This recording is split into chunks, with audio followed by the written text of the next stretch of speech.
전세가가 올라가고 있고 또 중요한 문제 중에 하나가 월세가 올라가고 있는데 그래서 아마 이제 월세로 가는 것들하고 대출을 받아서 이자 내는 것들을 이제 좀 비교해 볼 만한 시기도 된 것 같기도 하더라고요. 그렇게 되면 아마 이제 매매 쪽으로 선택하실 분들도 생길 거라고 생각을 하는 거죠. 11월, 12월 달은 지금 금리도 올라가고 그러니까 주택 담보 금리 말씀드리는 겁니다. 그리고 대출이 줄었기 때문에 관망하다가 1월 달부터 해서 한 1, 4분기 동안에 대출이 좀 풀리고 금리가 내려가게 되면은 그걸 통해서 집을 마련하실 분들은 하실 것 같아요. 결국은 그래서 집이 있는 분들이 갈아타시는 분들은 좀 경험들을 해봤잖아요. 그래서 아마 1주택자들 갈아타기가 좀 많이 발생하지 않을까 그렇게 좀 초반엔 전망하고 있고요. 그리고 말씀드린 대로 전세나 월세 사시는 분들은 더 괴로워질 것 같아요. 그래서 이분들은 아마 서울에 사셨던 분들은 하급지 혹은 하급 상품으로 갈아타기를 할 수밖에 없는 상황으로 갈 수도 있을 것 같다. 그렇게 좀 분석하고 있습니다.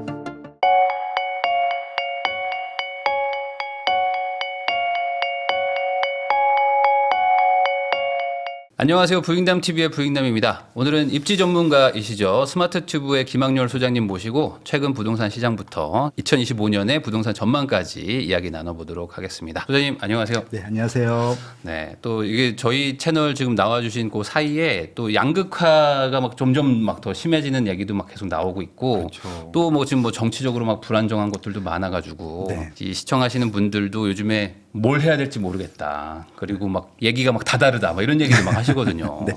그래가지고 또 이제 소장님을 모시고 한번 부동산 얘기 나눠보려고 합니다. 우선은 지금 그 부동산 위기론 막 이런 얘기도 다시 좀 나오고 있거든요. 그러니까 네. 경제가 너무 안 좋아질 거기 때문에 이런 상황에서 부동산도 쉽지 않다. 뭐 이런 얘기들도 좀 나오고 있는데 네. 우선은 이 어떤 뭐 거래량 감소, 막 매물 쌓이고 이런 걸 통해서 부동산 시장이 지금 위기다. 이거에 대해서는 어떻게 생각을 하세요? 위기일 수도 있고 아닐 수도 있는데 정택 대표님도 똑같은 고민하고 계시겠지만 어떤 지역을 어떤 시각으로 보느냐에 따라서 결과가 다 다르게 나오거든요. 네. 그래서 아마 이제 제도권 전문가분들이 다르실 것 같고 조금 이제 하락 쪽에 좀 무게추를 두시는 전문가분들이 다르실 것 같고 투자하시는 분들이 다를 것 같은데 저는 뭐 스마트 튜브 그냥 늘 말씀드리는 그런 시각대로 네네. 말씀을 드리겠습니다. 거래량이 많이 줄었어요. 근데 줄은 것들이 7월 달 대비 올해 7월 달 대비 준 거지 작년 대비해서는 는 거고 재작년 대비해서는 많이 는 거거든요. 네네. 그러니까 이게 상대적인 거라는 말씀을 일단 드리는 것들이고요. 제가 우려했던 게 뭐냐면 7월 달에 그 서울 아파트 기준으로 거의 9천에서 10,000건 정도 찍었다가 네. 8, 9, 10 다 줄었거든요. 네. 저는 11, 12가 완전히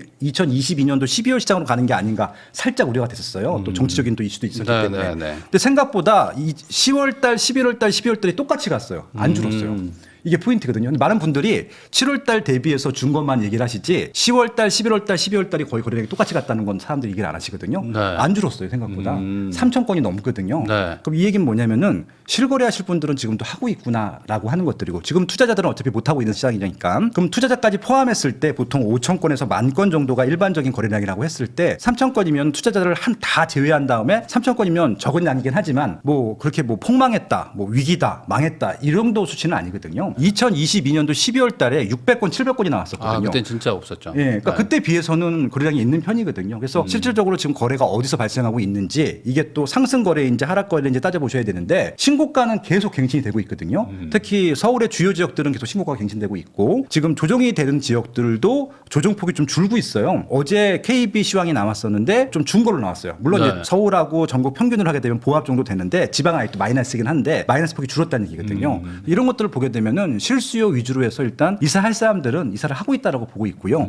만약에 여기서 조금 플러스 알파적인 요소들 예를 들어서 금리가 내려간다든지 대출이 좀 더 풀린다든지 아니면 지방 같은 경우는 지방에 대한 규제가 완화된다고 했을 때는 탄력이 붙을 수도 있거든요. 뭐 투자자가 적극적으로 들어온다는 얘기는 아닌데 네. 아마 실수요자 입장에서는 이사를 조금 더 적극적으로 알아볼 수도 있겠다라는 생각이 들어서 이것들을 저는 부정적으로 보지는 않고요. 올해랑 거의 유사하거나 오히려 조금 더 나아질 수도 있겠다. 그렇게 좀 보고 있어요. 그러면 최근 한 7, 8월에 거래량이 막 10,000건 가까이 갔다가 뭐 지금 2, 3천으로 이렇게 내려온 거는 저번에 그 정부나 뭐 이제 금융권에서 갑자기 이제 대출 뭐 규제하겠다 그렇죠. 했던 것 때문에 좀 이렇게 사람들이 가뜩이나 좀 올랐는데 네. 아 조금 쉬어가야 되나 하면서 이렇게 좀 그 심리적으로 조금 약간 좀 보수적으로 됐다. 뭐 이 영향이 제일 클까요? 제가 단적인 걸 딱 비교드리면 아실 것 같아요. 일단은 대출을 받아서 이사 가시는 분들은 좀 위축이 되는 게 맞고요. 대출 양도 줄었고 금리도 살짝 올라갔으니까 기준금리는 내려갔는데 가상금리는 올라갔습니다. 네. 이상한 좀 금리 체계인데 우리나라 같은 경우가 그래서 그래서 실질적으로 아마 9억 원 이하, 6억 원 이하 그 아파트를 사야 되시는 분들 같은 경우는 매수력이 좀 떨어졌어요. 근데 레미안 언베일리 그 60억 거의 된 거 그러니까요. 엊그제 떴잖아요. 9층인데 예. 물론 한강뷰가 나온다고는 하더라고요. 82년생 A씨 대출 10원도 없어. 그러니까 무슨 네. 얘기냐면은 지금 거래가 되고 있는 분들은 대출이나 금리 영향을 안 받는 분들은 지금도 거래하고 있는 것들입니다. 그런 것들은 아마 신고가 나올 텐데 대출을 조금 받아야 되는 분들 같은 경우는 지금 거래를 안 하고 있는 것들이거든요. 두 네. 가지입니다. 그래서 지금 대출의 부담이 좀 없는 층들은 거래를 하고 있는 것들이고 대출에 좀 부담을 져야 되는 사람들은 내년 1, 4분기에 거래를 할 가능성이 높은 거죠. 그렇게 좀 시장을 보시면 될 것 같아요. 뭐 실제로 지금도 대출이 좀 많이 풀리긴 했더라고요. 예전보다는 그때 막 한참 막 11월 말, 네. 12월 초보다 풀렸어요. 네. 정확히. 그리고 네. 이제 1월 되면 좀 더 풀릴 것 같기도 한데. 어차피 이제 대출 총량이 있으니까 네. 적극적으로 영업을 할 거예요. 예. 근데 아직 그 심리 자체는 좀 막혔다라는 것만 알지 이제 좀 풀렸다라는 거는 이제 조금 뭐 아직 잘 모르시는 분들도 있는 것 같기도 하더라고요. 그리고 또 크리스마스 또 연말 연시 분위기 때는 집들을 거래를 많이 안 하거든요. 네. 아마 적극적으로 아마 설날이 1, 2월 지나야지 정도. 예, 좀 더 생기지 않을까 네, 싶습니다. 사실 예. 지금 뭐 정치적인 막 이런 게 막 좀 너무 막 이렇게 심해지다 보니까 네. 사람들이 뭐 지금 뭐 뭔 부동산이냐 뭐 이런 얘기들이 사실 댓글에 많이 달리거든요. 그러니까 부동산 얘기하면은 지금 시국이 어느 때인데 그러니까요. 지금 부동산 얘기를 하느냐 네. 뭐 이런 거죠. 근데 뭐 부동산 유튜브니까 이제 뭐 정치 채널은 아니니까 네. 이제 이런 거에 또 관심 있는 분들을 위해서 또 얘기를 하긴 합니다. 그러면은 어떤 뭐 위기설 뭐 이런 거는 조금 뭐 좀 과하다. 뭐 딱히 뭐 그런 건 없다라고 봐야 되는 걸까요? 아니면은 뭐 이번에 지금 또 하나 얘기하는 게 이제 경제가 지금 너무 침체된다. 오늘도 네. 환율이 1,480원 찍었다가 다시 잠깐 내려왔거든요. 맞아요. 예.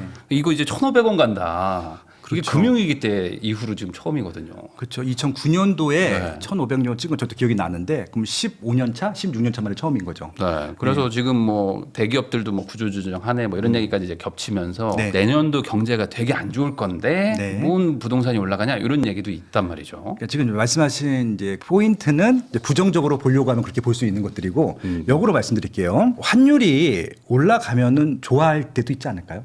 뭐 그럴 수도 있죠. 수출 기업들은 다 좋아합니다. 네. 그러면 아마 수출 기업들 월급들은 더 올라갈 겁니다. 그러니까 역으로 생각할 수도 있는 부분들입니다. 그래서 이제 이것들은 상대적인 얘기를 말씀을 드리는 것들이고 환율이 언제 때 문제가 되냐면은 제가 좀 나이가 많아서 97년도 IMF 이전부터 제가 직장 생활을 했어요. 그래서 네. 제가 이제 그때 얘기를 해드릴게요. 제가 97년도에 딱 입사를 했어요. 대학교 졸업하기 전에. 네. 그래서 기분이 너무 좋아가지고 미국에 이제 이모가 계시는데 제가 미국 가보는 게 소원이었었거든요. 그 당시에.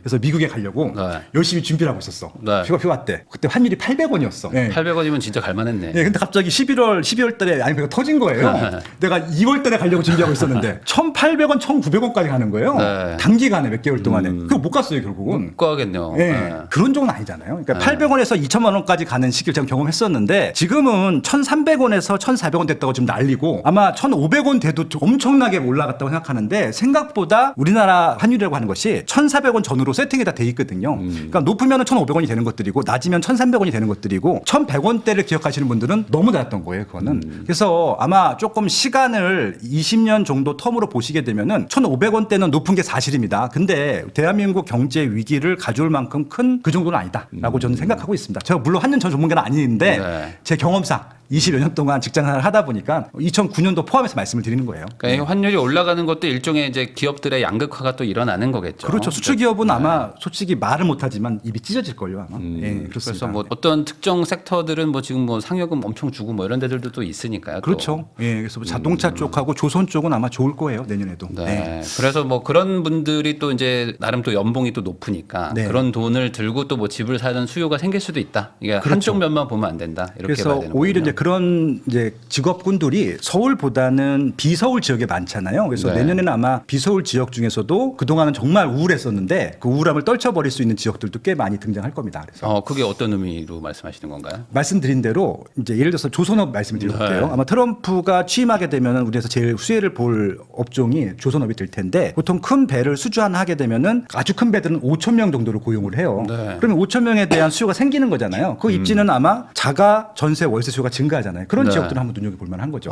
그러면 이제 지방에 지금 분위기 안 좋은 곳들 지금 제일 안 좋은 지역들입니다. 예. 이제 그런 수혜를 좀 받을 수도 있다. 그 바닥 다지고 올라갈 수도 있는 거죠. 사실 근데 지금 지방은 뭐 약간 철저하게 실수요자들이 좀 움직이는 건데 네. 그렇게 이제 실수요가 늘어나는 지역들은 그동안은 좀 관심에서 좀 소외받았지만 그렇죠. 이제 좀 실수요 그러니까 전세 월세가 올라가면서 같이 밀려 올라가는 뭐 그렇죠. 이런 것들이 일어날 수 있다. 그래서 아마 거기는 실수요도 증가하지만 투자 수요도 증가할 수 있을 것 같아요. 왜냐하면 2, 3년 동안 조정을 당했거든요. 거거든요. 네. 이 조정이라고 하는 것이 참 재밌는 것이 분위기가 안 좋은 것만 생각하시겠지만 실질적으로 살만한 가격을 만들어주는 시기이기도 하거든요. 그래서 이게 단기간이 아니라 3년 동안 조정을 당했기 때문에 한번 검토를 해보셔도 좋을 것 같아요. 그래서 전세가가 올라가는데 매매가는 빠지거나 안 올라갔어. 그럼 붙잖아요. 지방은 네. 이러면 어김없거든요. 예, 이런 지역들도 한번 꽤 많이 있을 것 같습니다. 사실 그렇게 갭이 붙은 데들은 예전 같았으면 다들 막 투자자들이 가서 막 사고 막 그렇죠. 그랬었는데 예, 예, 지금은 아직 투자자들이 움직일 시기는 아닌 것 같고 취득세라든지 규제가 있기 때문에 이제 실거주 수요들은 이제 거기서 좀 일어날 수도 있다. 그러면은 또 반대로 뭐 좀 안 좋은 영향을 주는 어떤 뭐 좀 악재랄까요? 뭐 이런 네. 것들은 없을까요? 일단 제일 안 좋은 악재는 시세가 많이 올랐다는 게 전 제일 큰 악재인 것 같아요. 서울은 제가 봐도 너무 비싼 것 같아요.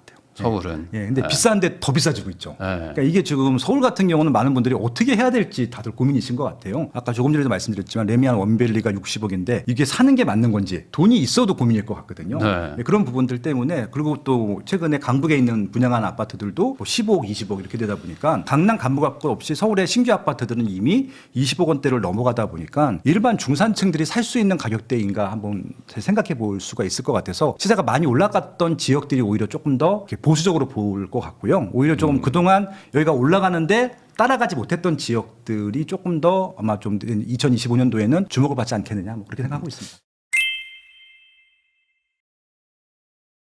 사실 그 말씀하셨던 것처럼 뭐 꼭 굳이 뭐 특정한다면 반포 뭐 이런 곳들은 네. 지금 격차가 계속 벌어지고 있잖아요. 네. 사실 그렇게까지 격차가 나지 않은 지역들 대비 뭐 얘네만 계속 올라가고 있다 보니까 그래서 맞습니다. 사실 네. 어떤 투자를 하거나 수익률을 좀 계산하는 분들 입장에서는 이게 맞나 싶을 때가 있어요. 근데 가격이 계속 찍혀.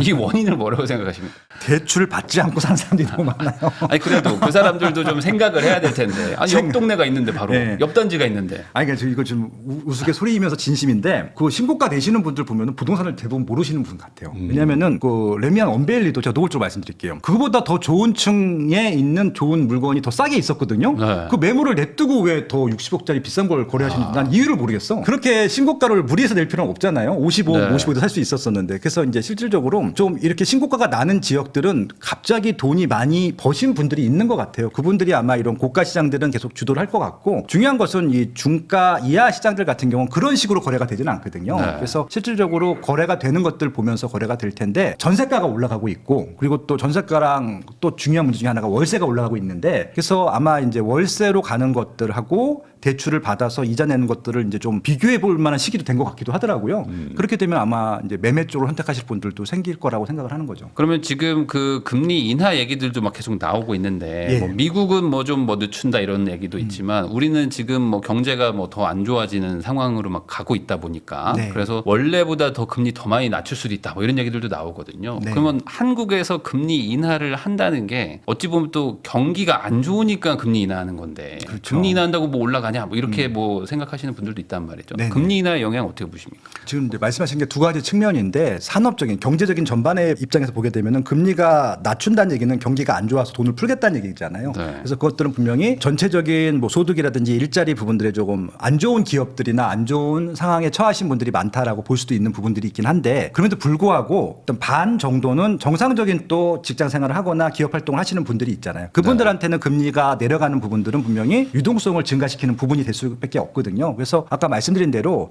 11월, 12월 달은 지금 금리도 올라가고 그러니까 주택담보금리 말씀드리는 겁니다. 네. 그리고 대출이 줄었기 때문에 관망하다가 1월 달부터 해서 한 1, 4분기 동안에 대출이 좀 풀리고 금리가 내려가게 되면은 그걸 통해서 집을 마련하실 분들은 하실 것 같아요. 결국은 그래서 이제 집이 있는 분들이 갈아타시는 분들은 좀 경험들을 해봤잖아요. 그래서 아마 1주택자들 갈아타기가 좀 많이 발생하지 않을까 그렇게 좀 초반엔 전망하고 있고요. 그리고 이제 말씀드린 대로 전세나 월세 사시는 분들은 더 괴로워질 것 같아요. 그래서 이분들은 아마 서울에 사셨던 분들은 하급지 혹은 하급 상품으로 갈아타기를 할 수밖에 없는 상황으로 갈 수도 있을 것 같다. 그렇게 보고 있습니다. 그래서 요즘에 그 실제로 이런 상황 때 살짝 좀 주춤할 때 집 사러 가야지라고 막 돌아다니는 분들이 있거든요. 근데 네. 그런 분들이 이제 어떤 공통적으로 얘기하는 것 중에 하나가 생각보다 그 어떤 호가라 할까요? 네. 매도 호가가 내려오지 않고 있다. 그래서 이 실거래랑 한 1, 2억 차이 나는데 호가가 깎아달라고 그러면 안 깎아준다. 네. 근데 이거 지금 사는 게 맞냐? 뭐 이런 고민하시는 분들도 있거든요. 지금 이런 그 의견에 대해서는 어떻게 생각하시는 건지. 이게 지역과 상품에 따라 다를 겁니다. 호가를 안 깎아주는 데들은요, 신고가가 계속 나오는 지역들이에요. 그러니까 지금 잠실 같은 데 경우가 대부분일 텐데, 저가 매물이 저도 네이버 매물이 있어서 한번 전화해보면 어김없이 네, 없어요. 그거는 그냥 그 허위 매물입니다. 그거 좀 고소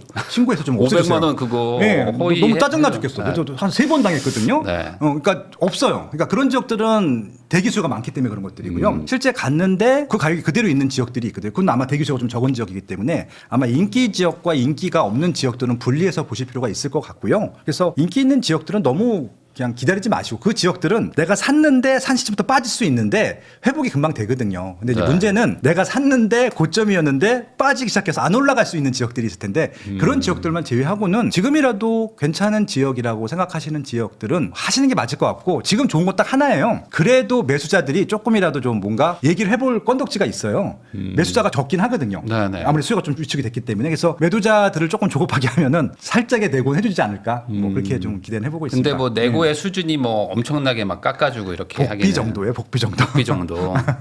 그럼 네. 반대로 매도를 하려는 분들은 네. 뭐 굳이 안 팔아도 된다라는 생각을 하기 때문에 좀 버티는 걸 거 아니겠습니까? 그렇죠. 뭐 급하진 않다. 그러면 왜 매도자들은 이렇게 안 급하다고 생각하세요?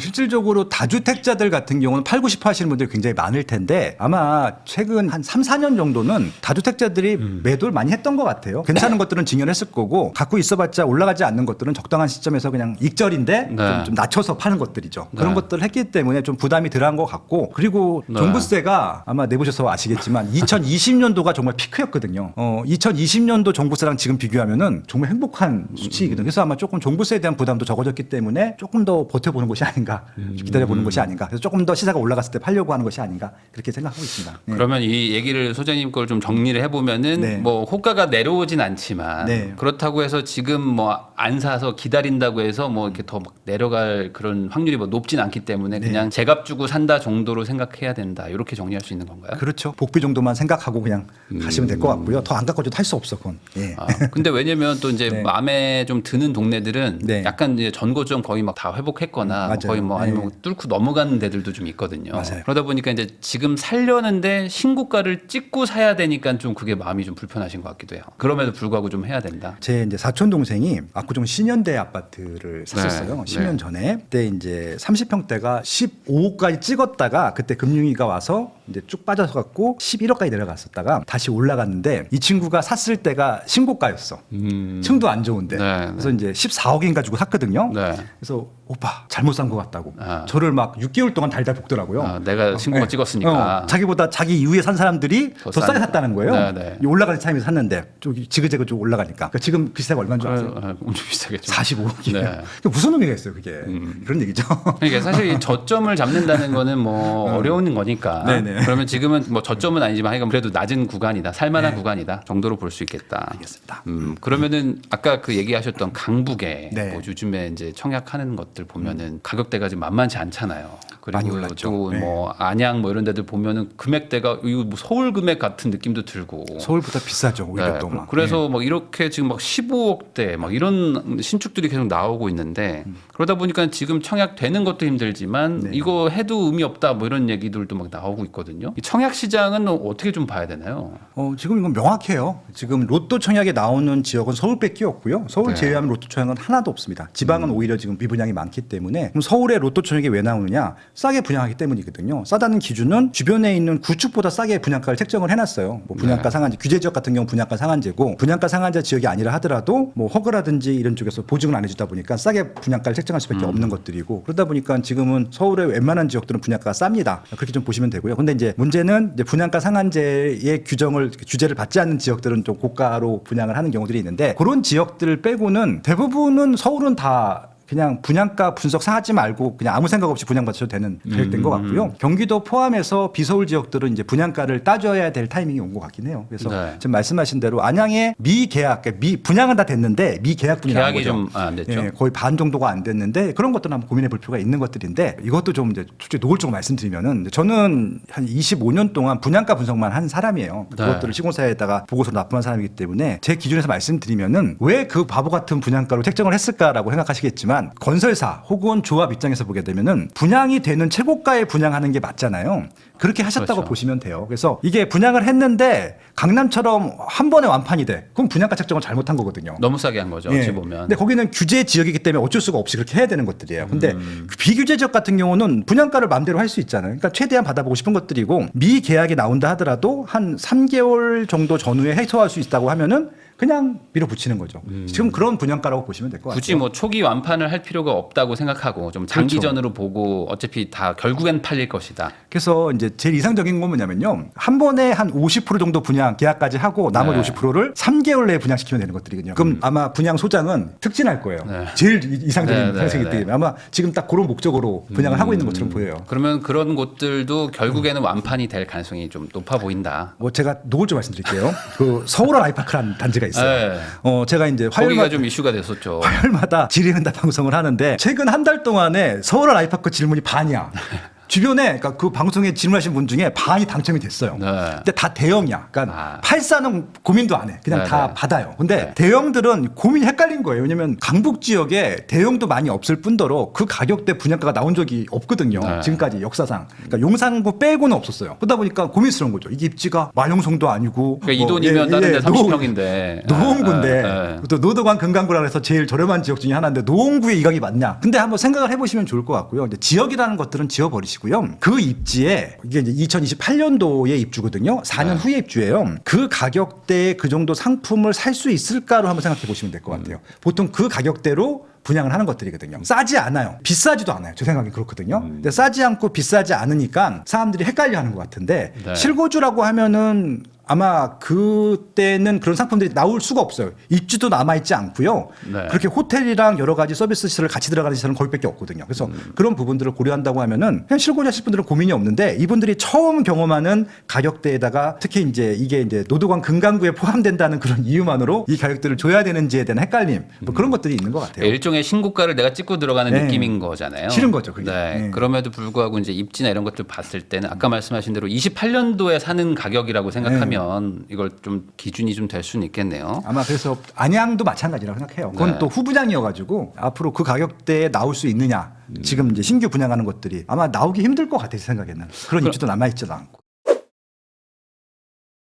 지금 이제 입지 분석도 오래 하셨고 분양가도 계속 분석하셨기 때문에 네. 결국에는 그렇게 건설사 뭐 시행사도 그걸 알고 이 네. 정도면 되겠다라고 생각했던 근거들이 있을 거 아닙니까? 네. 이 근거의 기반은 앞으로도 신축이 계속 부족하기 때문에 신축은 이 가격에는 다시 못 살 거라는 거를 사람들도 조만간 알게 될 것이다. 네. 이건가요? 그렇죠. 그러니까 이제 제가 수요조사를 하는데 보통 그 건설사 조합에서 의뢰를 하는데 한 3년 동안에 한 3번 정도 해요. 그러니까 그냥 네. 단순하게 분양을 바로 하는 경우는 단 한 번도 없습니다. 굉장히 돈을 많이 들여서 꼼꼼하게 디테일하게 공부를 그렇죠. 하거든요. 왜냐면은 이게 시장이 바뀔 수 있기 때문에 3년 전에 해보고 1년 전에 해보고 또 분양 직전에 해보고 또 이렇게 하거든요. 그래서 실질적으로 이제 지금 말씀하신 대로 3년 전하고 지금 시장이 좀 달라질 수가 있어요. 갑자기 또 보금자리 주택처럼 대규모 뭐 싼 네. 주택들을 공급한다. 그러면 또 분양이 안 될 수도 있기 때문에. 근데 그런 것들을 계속 테스트 해보면서 분양가 책정들을 하거든요. 근데 아마 지금 많은 분들이 이따 뭐 얘기할 수도 있겠지만 2025년도, 6년도, 7년도가 공급 부족 이슈가 계속 나올 거예요. 네. 그러다 보니까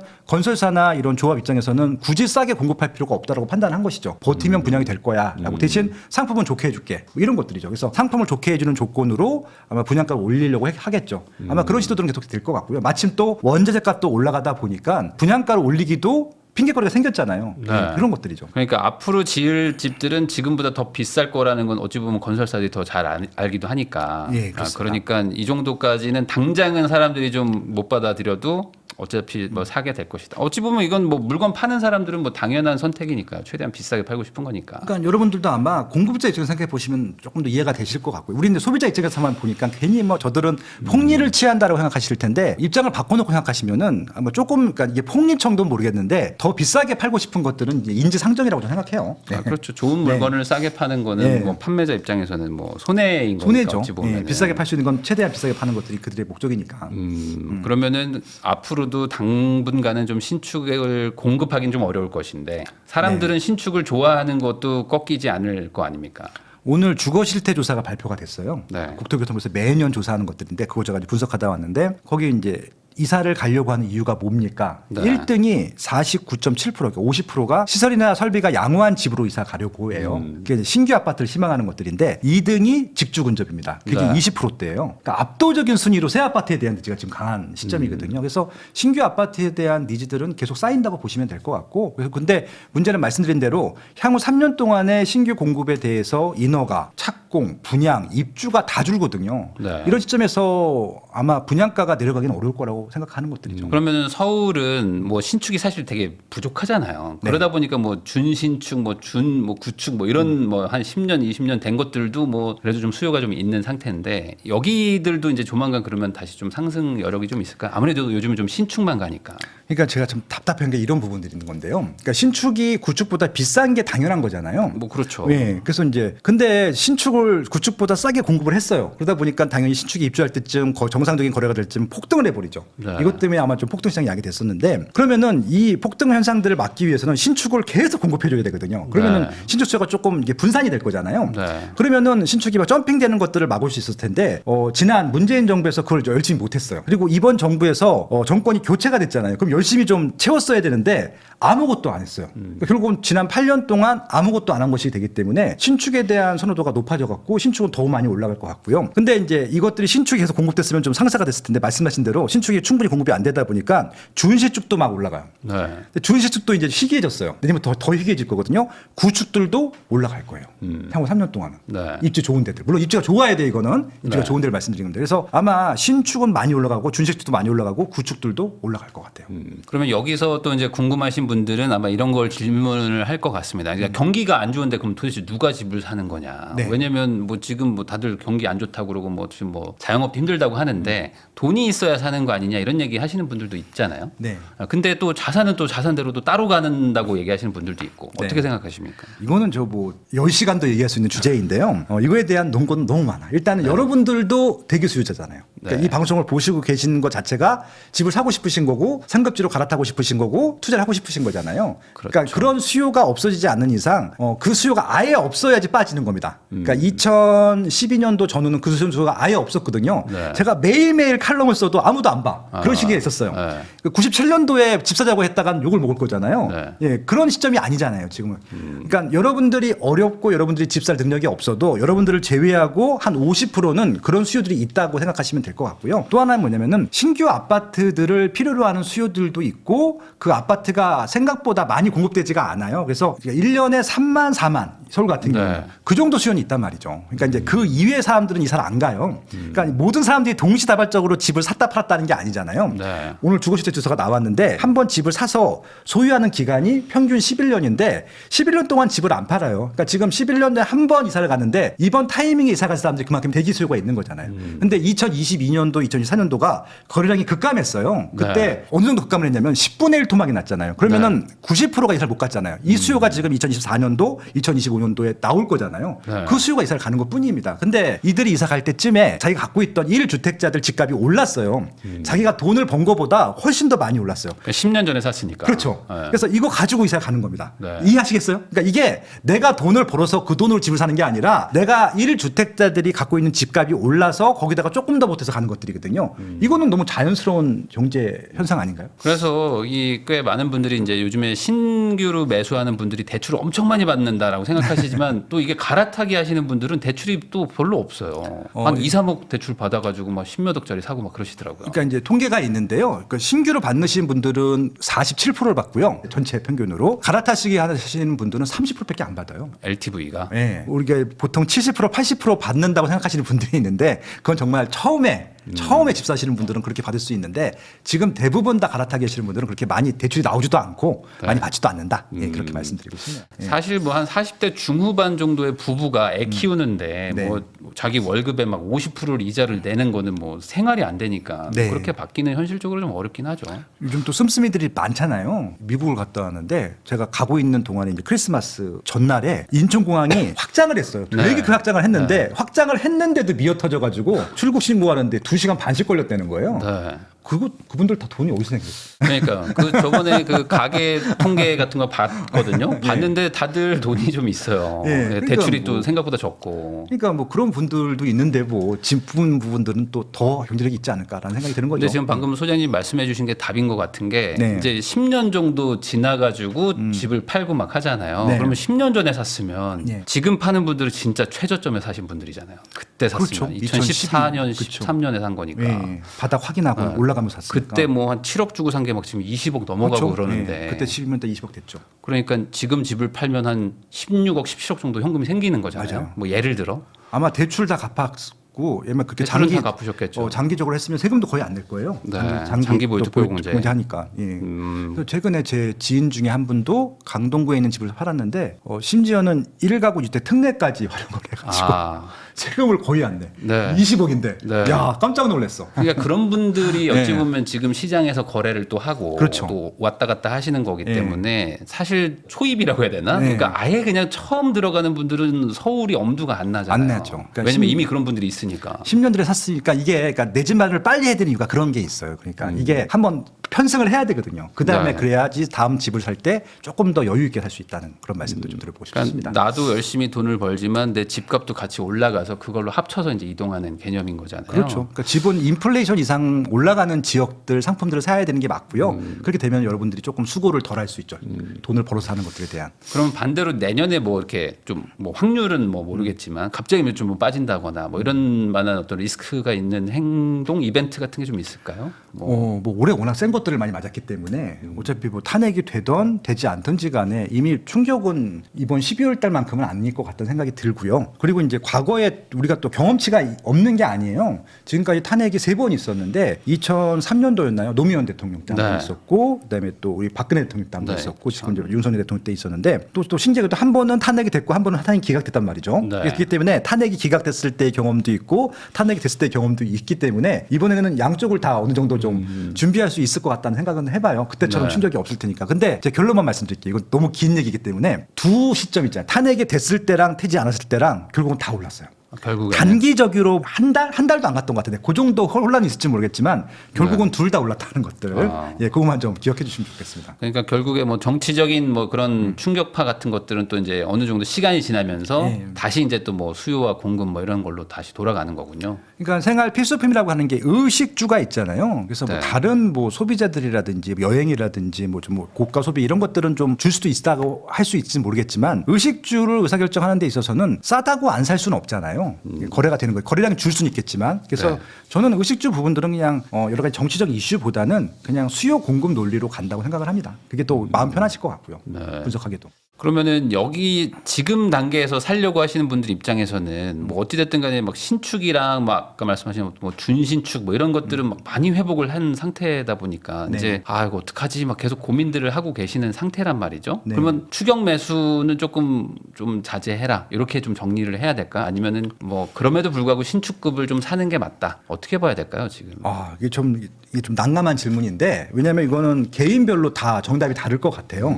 만약에 저는 뭐 그러니까 지금 집을 사갖고 10년 이상을 살 것 같다, 아니면 네. 평생 살 것 같다, 그냥 질 좀 가셔야 돼 그런 것들은 그냥. 고민도 하지 말고. 근데 나는 뭐 단기적으로 보겠다, 이거 좀 또 불려갖고 가겠다 이런 것들은 잘 골라야 되는 게 맞는 것들이고요. 그리고 나는 시세 올라가는 건 상관없어, 그냥 입지만 보면 돼. 뭐 이런 것들을 보시면 입지만 보고 구축하셔도 돼요. 예, 그런 것들은. 그래서 정답은 없는 것들이니까 자연스럽게 선택하시면 되는데 이거 하나만 기본적으로 일단 집을 산다는 것은 내가 상가보다는 비싸게 팔아야 되는 것들이 전제가 돼야 된다는 게 맞다고 생각하거든요. 네. 그래서 입지에 대한 가치가 올라가든지 아니면 수요가 빠지지 않든지 이런 것들만 좀 보시고 선택하시면 될 것 같고요. 신축을 사던 준신축을 사던 뭐 구축을 사던 상관은 없는데 시세가 좀 빠지지 않을 지역들 선택하시면 좋겠다는 말씀드리고 아니 싶습니다. 근데 이제 요거 고민하시는 분들이 다 같이 만약에 올라간다고 치더라도 왠지 신축이 더 상승률이 퍼센테가 더 높을 것 같다는 생각을 하시니까 이제 고민하는 것 같거든요. 예. 실제로도 그렇게 봐야 되는 건가요? 아니면 뭐 아까 말한 반포나 이런 특정 지역들만 막 그러는 거지? 뭐 전체적으로 통계를 보면은 뭐 준신축들도 좀 잘 올라간다고 봐야 되는 건가요? 이건 주거 실태 조사 결과가 그냥 명쾌해요. 50%가 심지어는 특정 지역과 특정 연령대에 있어서는 50% 이상이 신축. 60% 70%가 신축 때문에 이사를 간대요. 신축이 아니면 이사가 안 간대요. 안 간다. 그러니까 입지가 이미 상급지인 사람들은 굳이 입지 때문에 가지는 않을 거잖아요. 근데 신축이기 때문에 가는 것들이거든요. 네. 심지어는 입지를 낮추면서도 신축을 하는 사람들이 요즘 많아졌어요. 그렇기 때문에 아마 신축에 대한 프리미엄은 지역과 상관없이 높을 겁니다. 물론 더 높은 지역들이 있겠지만 지역과 상관없고, 왜냐하면 이건 지방도 마찬가지입니다. 그렇게 미분양이 많은 지역에서도요 신축들은 올라요. 그렇기 때문에 신축에 대한 수요는 모르겠습니다. 전 주거시세 조사를 매년 보고 있기 때문에 혹시 변동이 생기면 그때 말씀을 드릴 텐데 최근 2, 3년 동안은 그 변동폭이 줄진 않았어요. 그러면은 소장님은 재건축 추진하는 아파트에 거주하시잖아요. 그러니까 조축이죠, 구축. 네. 예. 그런데 신축에 가고 싶으세요? 그냥 아주 직설적으로 가고 왜 싶죠. 이렇게 신축을 그렇게 좋아하는 거예요, 아니, 사람들이? 가고 싶죠. 가고 싶은데 저도 뭐 개인적인 얘기를 하면은 와이프한테 왜 맨날 욕을 먹어요. 아니 대한민국 최고의 부동산 전문가라는 사람이 어떻게 신축이 안 사냐 이거죠. 예. 왜 신축 좋다고 하면서 너는 왜 신축이 못 사냐 이런 얘기인데 네. 그래서 저도 와이프한테 맨날 집에 가면은 힘없는 남편이 됩니다. 아니 그래도 이제 재건축을 하면 또 좋은 거니까. 이제 근데 언제 될지 뭐 이제 시간이 걸리겠지만. 네, 그러니까 이제 이렇게 좀 말씀드리고 싶은데 리서치를 계속 해오잖아요. 해오기 네. 때문에 명확하게 말씀드릴 수 있는데요. 신축에 살아보신 분들은 구축으로 못 가요. 일단 그러니까 투자 목적이 아닌 이상 구축으로 못 갑니다. 왜 그러냐면은 일단은 보안이 훨씬 좋아요. 그 완전 구축들 있잖아요. 아예 그 단지 출입구 네, 자체가 네. 노출이 되어 있는 경우. 네. 예, 그런 데들은 아마 여자분들이 되게 싫어하실 겁니다. 그리고 또 하나 뭐냐면은 지하 주차장. 오늘도 되게 추운 날씨인데 이 추운 날씨에 지상 주차장에다가 주차를 해놓으면은 시동이 안 걸릴 때가 되게 많아요. 그렇죠. 되게 남자분들은 뭐 대충 어떻게든지 보험사를 부르던 뜨거운 물을 붓던 뭐 해결을 하려고 하는데 여자분들은 어떻게 해야 될지 몰라요. 시동이 2번 정도 안 걸리게 되면 트라우마 걸리거든요. 그럼 지하 주차장이 있는 데로 무조건 가려고 하고 있고요. 또 하나는 또 헬스클럽, 뭐 이런 커뮤니티, 수영장 이런 단지 내 커뮤니티가 있는 곳을 이용하다가 외부 시설을 이용해야 되는 분들 같은 경우는 이거 불편하거든요. 그리고 단지 내 독서실이 있습니다. 애들 감시하기가 너무 좋거든요. 애들은 밖에 나가면 무조건 문제를 친다고 사고를 친다고 가정들 해요, 엄마들은. 그래서 단지 내에서 그것들을 통제하고 싶어 하죠. 그러니까 이런 모든 조건들이 다 갖춰져 있는 신축 아파트에서 구축들을 어떻게 가요? 이분들은 이거 몸에 익숙해지게 되면요. 다음에 신축 못 가게 되면, 그러니까 매매로 자가로 못 가게 되면은 2인차로 갑니다. 그래서 최근에 보면 트렌드 중에 하나가 뭐냐면요. 보통 신규 아파트 입주할 때 전세가가 낮거든요. 네. 요즘은 안 낮아요. 그러니까 요즘에 수요가 많아요. 생각보다 안 빠지더라고요. 그 옆에 있는 구축은 빠져요. 구축 아파트 전세나 월세는 빠지는데 신축 입주하게 되면 그 신축 아파트는 안 빠져요. 사람들이 좋은 거 알았거든요. 더 먼저 가서 계약을 합니다. 그리고 초기에 계약하면 싼 거 알기 때문에 네. 초반부터 비싸요. 네, 그런 상황이에요. 그래서 이것들은 소비자 리서치를 해보면 한 번에 알 수 있어요. 여러분들이 포기 못해요. 그러니까 신축에서 신축으로 가는 수요가 많기 때문에 그렇게 이해하시면 될 것 같고요. 또 하나 뭐냐면은 구축에서도 신축 가고 싶어 하거든요. 그리고 다세대 빌라에서도 신축 아파트 가고 싶어요. 네. 그러니까 지금 모든 사람들이 똘똘 뭉쳐갖고 신축에 가고 싶어요. 이 신축제를 어떻게 줄일 수 있겠습니까? 그만큼 우리나라의 지금 주택 노후도가 심하다고 봐야 되는 걸까요? 이게? 그렇죠. 감가상각이 빨리 되고요. 특히 다세대 빌라 같은 경우는 말도 안 되게 그냥 구축으로 떨어지게 되고요. 그리고 이건 좀 어떻게 보면 좋은 점이기도 한데 한국의 아파트 상품이 굉장히 좋아졌어요. 그러니까 저는 25년 동안 봐왔잖아요. 솔직히 말씀드리면 20년 전에는요. 주공 아파트나 일반 민간 아파트나 거의 똑같았었는데 2010년도 이후부터는 민간 아파트가 굉장히 수준이 높아졌습니다. 그래서 여러 가지 서비스도 많이 들어오고 시설 좋아지다 보니까 이런 서비스들과 서비스를 제공할 수 있는 시설들이 들어가거든요. 근데 그런 부분들 때문에 아마 신축에 대한 수요가 높아졌다고 생각을 하고 있고 서울의 그러니까 한국의 이 주상복합 뭐 신축 아파트들의 장점들이 어느 정도냐면은 지금 일본이나 미국이나 기타 유럽에서도요. 거기는 공동주택 문화가 아니거든요. 네. 부자들은 단독주택 사는 게 일반적인데 최근에 뉴저지에 갔더니 뉴저지에도 한국식 주상복합이 있어요. 그 분명히 한국 사람이 분명히 네, 제안했을 네, 것 같아요. 네. 그러니까 이분들이 좋은 거예요. 그러니까 외국 사람들도 좋아할 만큼 상품 수준이 올라간 거죠. 옛날처럼 그 닭장 아파트 있잖아요. 뭐 주공 아파트들 이런 것들은 외국인들이 별로 안 좋아하는데 로비도 좋고 커뮤니티도 좋고 이런 데가 없거든요. 외국에. 그러니까 당연히 지금처럼 모든 서비스가 다 들어가는 이런 시설이 들어가는 신규 아파트는 인기가 앞으로도 많겠죠. 그러면은 또 여기서 궁금한 게 하나 생기는데 이번에 또 이제 경기도 부동산의 힘 이렇게 책을 쓰셨잖아요. 네. 근데 이 얘기처럼 네. 사실 요즘에 신축은 그래도 경기도에 좀 있지 네. 서울은 좀 또 부족하잖아요. 그러다 보니까 아까 말씀하신 것처럼 서울 구축에서 경기도 신축 가고 뭐 이런 분들도 있을 것 같단 말이에요. 이게 괜찮은 선택일까요? 저는 괜찮은 선택이라고 생각을 합니다. 일단은 그렇게 하라고 말씀드리고 싶고요. 왜 네. 그러냐면은 저는 이제 서울, 경기, 인천, 경계선을 다 지우라고 일단 말씀을 드립니다. 경기도라고 서울보다 무조건 싸야 되는 것도 아니고 뭐 서울이라고 경기도보다 무조건 비싸야 되는 게 아닌 것처럼 네. 그렇게 보시면 되는데요. 경기도가 31개 시군이 있습니다. 과천시가 있는데 과천시는 어느 정도 급이냐면요. 강남구, 서초구, 용산구 급이에요.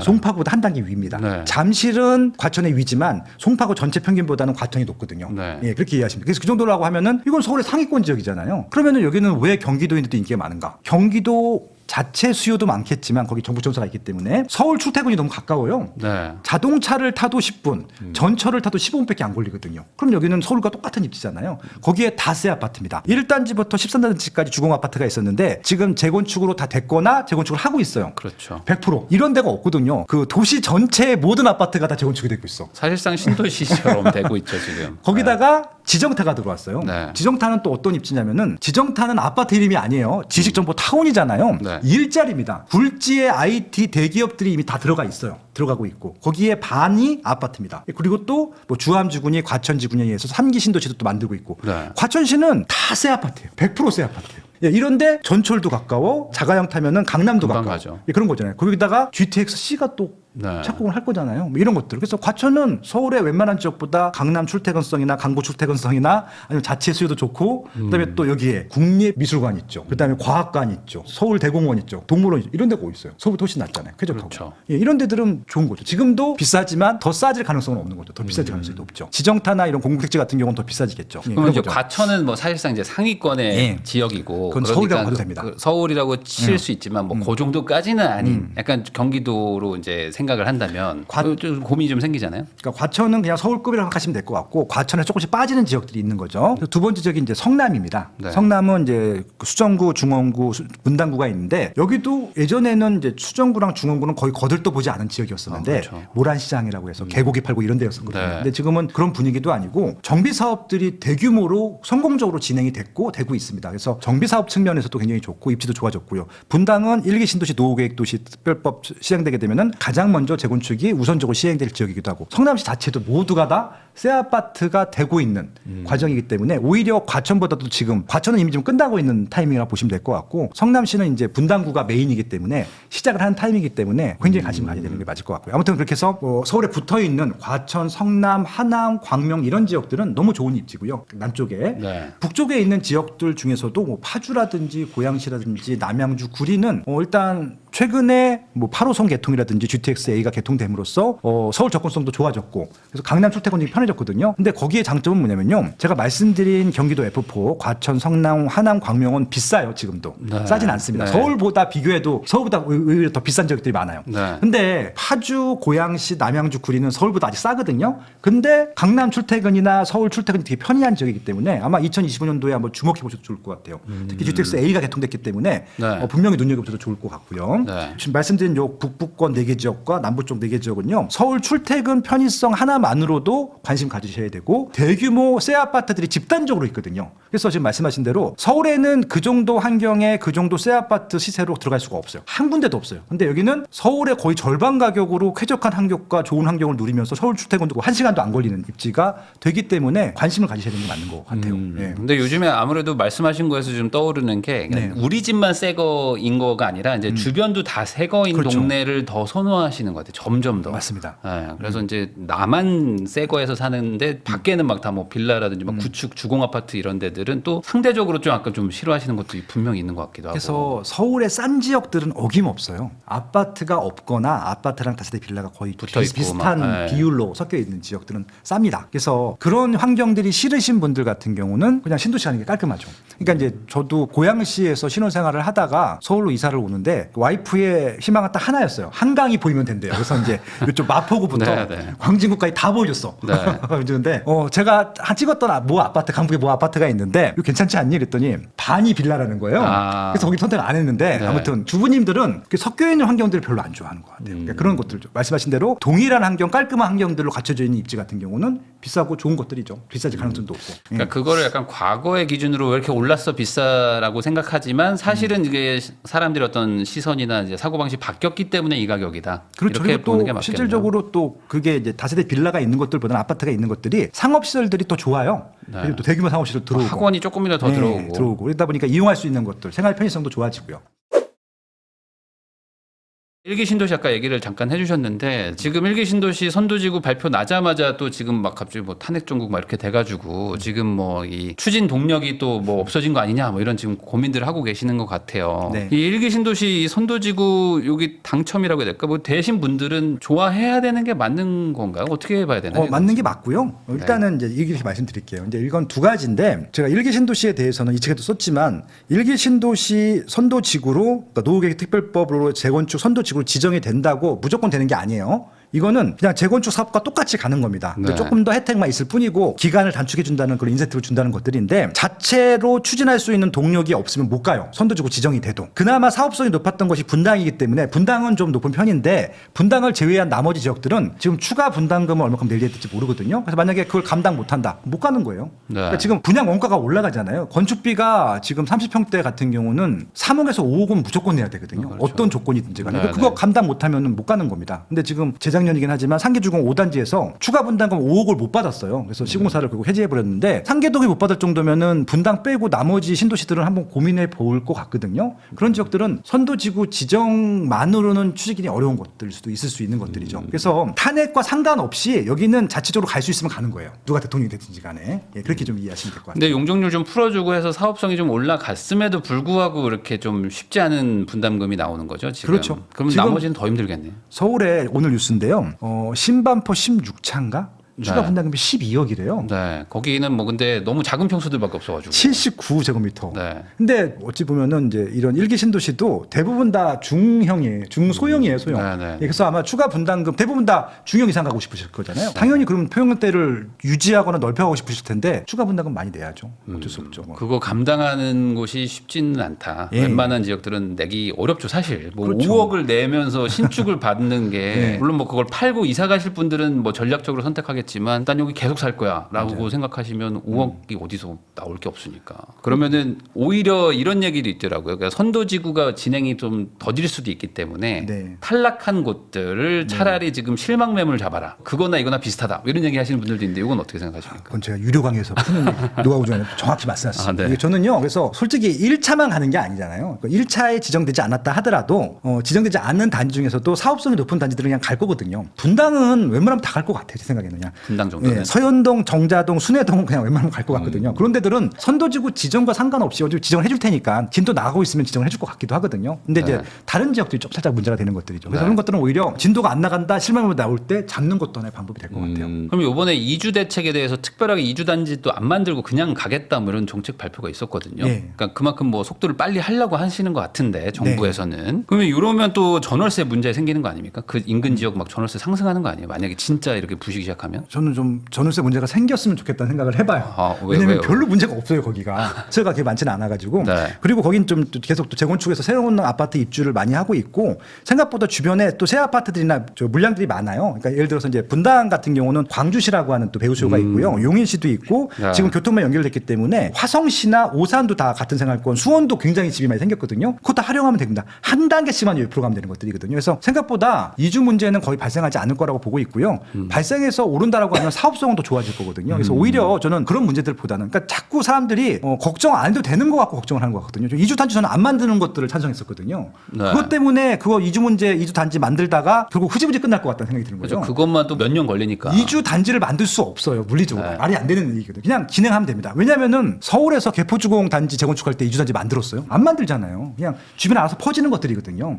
그리고 거기 또 자가도 있고 임차도 있는데 자가로 사는 분들이 문제가 되는데 임차로 사는 분들은 거의 문제가 안 되거든요. 임차가 반이에요. 네. 문제가 될 이유가 없죠. 뭐라 알아서 찾아가는 것들이니까. 그렇게 네. 좀 이해하시면 됩니다. 그래서 오히려 분당이나 이런 데는 이제 사업성 기준으로 판단을 해야 되는 거다. 뭐 네. 나머지는 부수적인 문제다 정도로 보면 되겠네요. 그러면은 이제 또 하나 여쭤보고 싶은 게 이번 이제 경기도 부동산의 힘 요 책에도 이제 뭐 당연히 다루시겠지만은 네. 이 공급에 대한 우려 이런 얘기가 있는데 또 한켠에서는 아니다 지금 이렇게 매물이 많이 나오기 때문에 어차피 이것도 공급이다 이런 얘기들이 있잖아요. 네. 그래서 꼭 꼭 신축만 공급이냐 이런 얘기들도 막 나온단 말이죠. 요거에 대해서는 어떻게 생각하십니까? 맞는 얘기고요. 그러니까 구축도 공급이고 신축도 공급입니다. 시장에 매물이 나오게 되면 그걸 공급이라고 할 수 있는데 중요한 것은 이제 신축이라고 하는 것이 생각보다 여러분 생각하는 것처럼 많지가 않아요. 많지가 않다는 것들이고 플러스 알파만 되는 것이라서 기본적으로 공급은 다 구축입니다. 그래서 이게 새로운 게 있는 게 아니라 구축 중에서 대부분 거래가 되고 신축은 일부 거래가 되는 것들이거든요. 그래서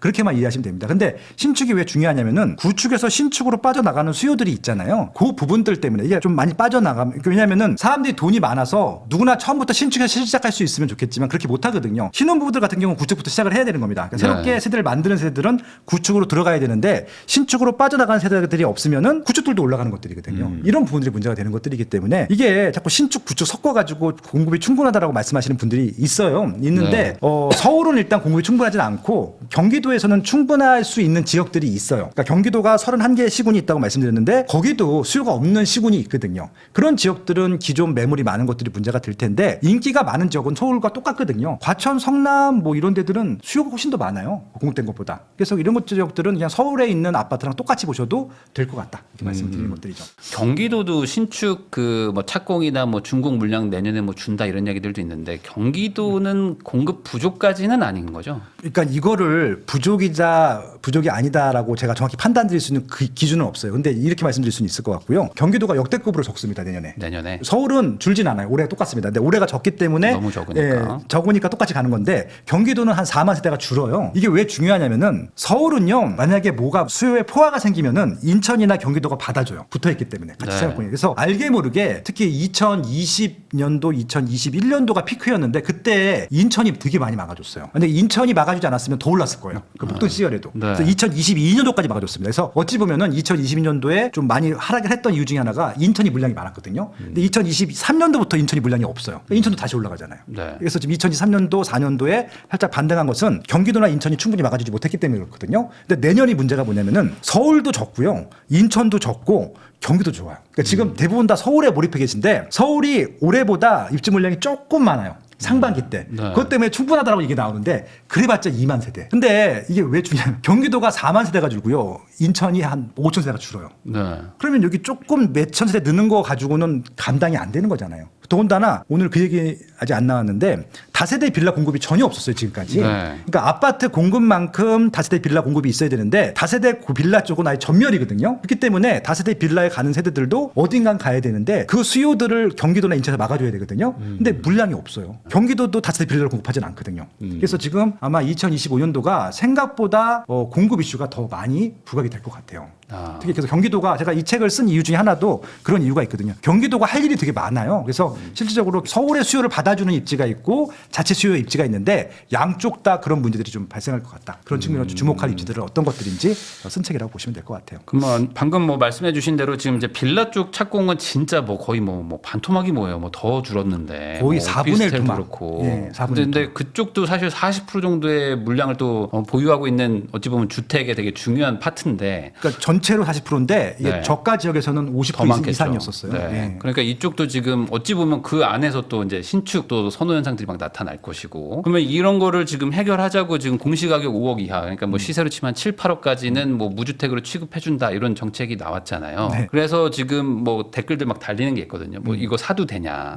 우선 빌라 하나 사놓고 살면서 청약 노려보겠다 이런 분들도 있거든요. 요거는 어떻게 괜찮은 좀 효과가 있다고 보세요? 전 빌라 투자에 대해서는요 어설프게 하지 말라는 말씀을 드리고 싶고요. 그러니까 왜냐하면 이제 빌라는 시세가 기본적으로 오르지 않는 상품이에요. 완전 순수 실거주용이고 그리고 또 저희 부모님 세대들이 월세 받는 용도로 보통 활용을 했던 것들이죠. 그래서 이게 감가상각도 심하고 관리도 심하게 해야 되기 때문에 단타를 잘하거나 아니면 관리를 해서 정말 임대 사업을 철저하게 하실 분들 아니면은 접근하지 말라고 말씀을 드리고요. 한 채 사가지고 시세 올라가는 것들을 바란다. 이런 식으로 단순하게 접근하면 안 된다는 말씀을 드리고 싶은 것들이고 굳이 그렇게 살 거면은 그냥 전세나 월세 들어가시죠. 왜 사갖고 들어가실 필요는 없잖아요. 깔끔하게 무주택으로 가는 게 낫지. 아니 그래도 이제 요거를 하나 가지고 있으면은 거주는 되는데 이제 무주택 취급을 받으니까. 근데 사실 무주택 취급받는 건 뭐 오피스텔 사도 되는 거니까요. 맞죠. 차라리 뭔가 좀 그래도 투자성이 있는 것들을 사시는 게 맞죠. 그래서 재개발 빌라를 사고 이제 무주택 취급을 받겠다 뭐 이런 전략을 쓰시려고 하는 분들도 있더라고요. 근데 이런 청약제도가 또 바뀌어버리면 어떡하냐. 뭐 이런 얘기도 있어요. 그러니까 이런 너무 그 정부 정책에 이렇게 체리피킹 하려고 하다가 또 꼬이는 경우들이 생기잖아요. 그러니까 이게 참 답답한 것 중에 하나인데요.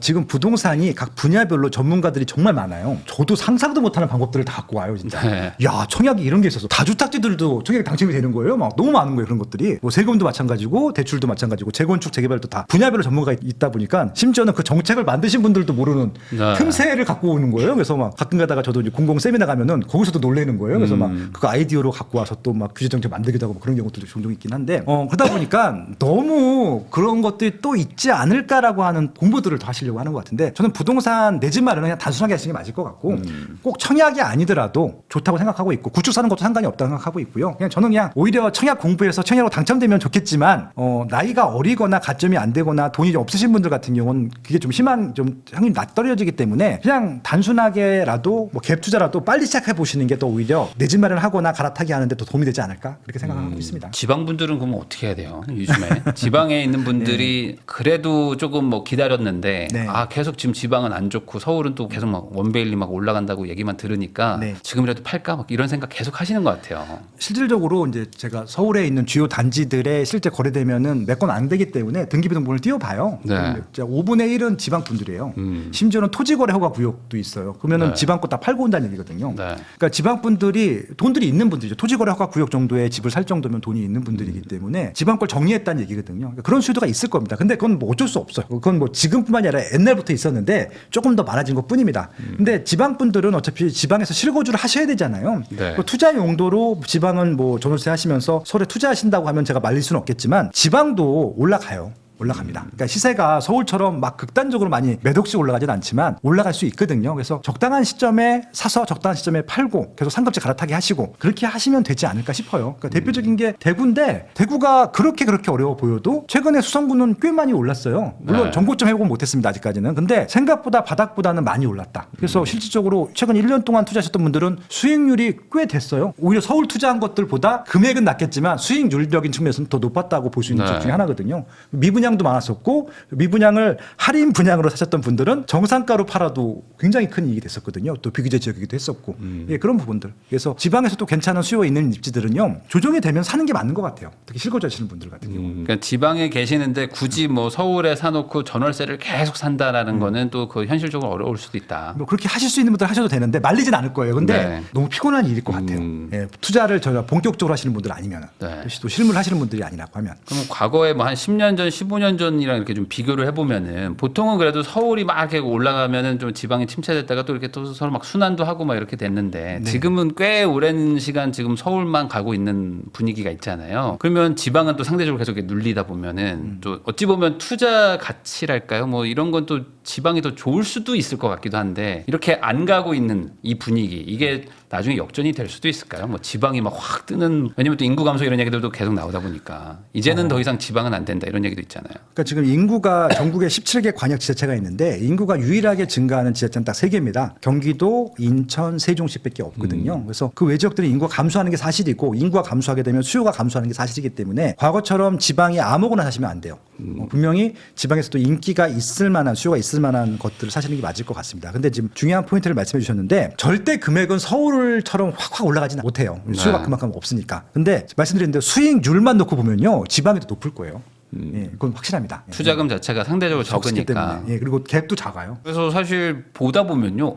이 정도 뭐 7, 8촌에 이 정도 좋은 거 산다고 막 하는 동네가 있긴 있어요. 네. 근데 이게 섣불리 뭐 살 수가 없는 뭐 지금 네. 규제가 이런 게 있긴 하지만 네. 그럼 이 규제가 풀리면 만약에 다주택자 규제가 풀리면 서울에 있는 분들이 지방에 집을 살 거라고 보세요? 아니면은 나 이제 다시는 다주택자 안 해 뭐 이런 분들도 좀 많아져가지고. 그러니까 2020년도에 종부세 폭탄을 맞으셨던 분들 그리고 또 취득세 지금 아직도 12.3% 받으시는 네. 분들 같은 경우는 부담스럽기 때문에 옛날처럼 그냥 우르르 몰려가서 막 집단적으로 사고 막 찻대기 타고 막 이렇게 하진 않을 텐데 분명히 지방과 수도권을 분리해서 서울과 분리해서 취득세 완화만 해줘도 지방은 그러니까. 굉장히 많이 살 것 같아요. 저 같아도 살 거고. 왜냐면 취득세 완화만 하면 가죠. 예, 사고 싶은 게 너무 많아요, 지방은 솔직히. 이게 너무 매력적인 가격대가 많아가지고 취득세 완화만 하면 저도 꽤 많이 살 것 같아요. 그러면 오르면 어느 정도 다시 또 돈을 벌려고 하는 사람들은 항상 있기 때문에 그렇죠. 어느 정도 좀 지방도 좀 살아나야 거기에 네. 실거주 하시는 분들도 또 자산이 또 정리도 되고 하는 거잖아요. 지금 정치하시는 분들이 지방은 완화하겠다는 얘기를 계속 반복적으로 해주고 계시거든요. 네. 이 정말 관계가 없는 분야인 이복형 금감위 위원장도 네. 지방은 규제하지 말아라라고